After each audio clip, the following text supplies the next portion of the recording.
Isang mapagpalang araw po sa ating lahat. Muli ako si Emmanuel o Alejandre. Ito ang aking daily devotion ngayong March 29. And for today, ating pag-uusapan, it's about David and how God sees our heart.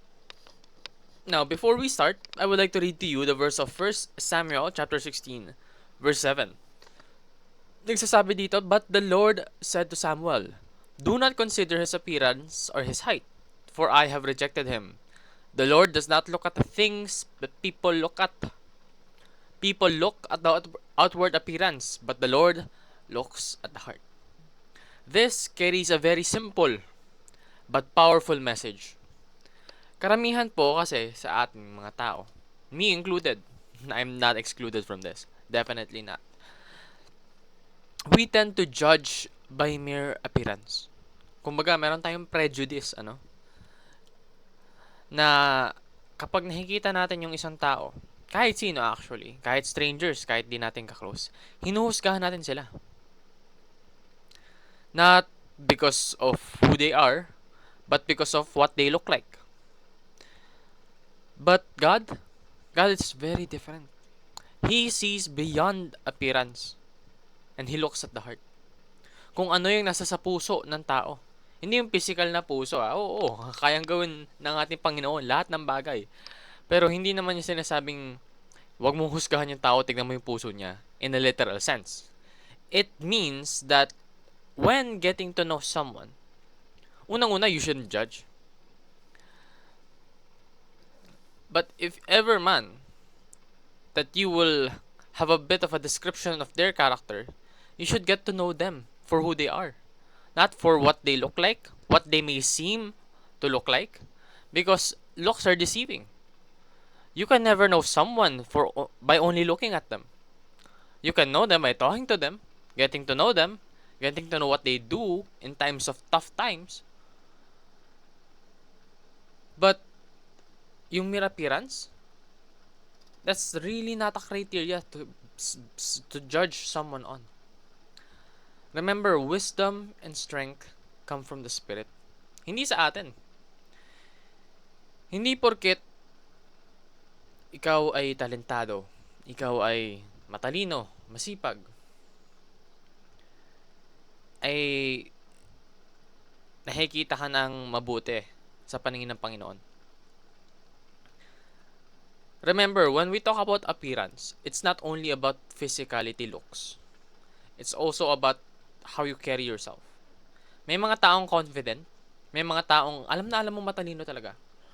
Pero, hindi naman mabuti yung laman ng puso nila. And that is something that is still unpleasant in the eyes of God. Dahil yung kagalingan, yung karunungan, nanggagaling sa Panginoon. And it's not a basis for you to be judged or to judge people. You should learn to appreciate people beyond their appearance. Of course, it's not wrong. It's never wrong to compliment someone based on their appearance. But if yun lang yung tanging basehan mo para i-compliment o kaya husgahan yung isang tao, that's way too lacking.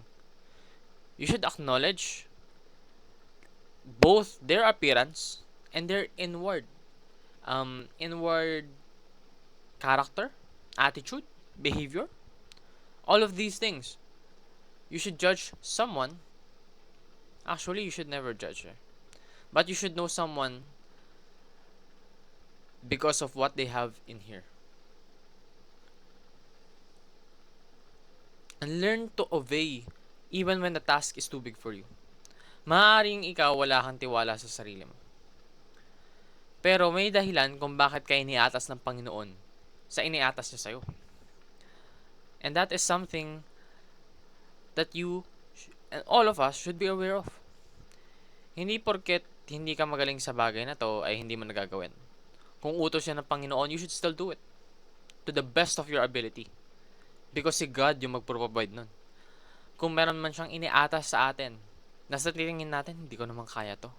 Well, kaya yun ng Panginoon. At alam niya na kaya mo yun sa pamamagitan niya. So learn to trust God, for He gives wisdom and strength. Hindi porket hindi ka magaling ngayon sa isang bagay na to, hindi ka nagagaling pa. Remember, everything is possible with God. Kung hindi ako marunong maggitara ngayon, as long as iniata sa akin yun ng Panginoon, I know and I trust and I have faith that God will give me the ability to play guitar. That's how good, that's how great God is. And dapat yun yung mindset natin eh. Kapag nakikita natin na itong bagay na to, gustong gawin to ng Panginoon para sa akin, then I will do it. We should all be like that. So yun lamang po ang aking daily devotion. Maraming salamat sa pakikinig. Pagpalain po tayong lahat. Let us all give glory to God. Amen.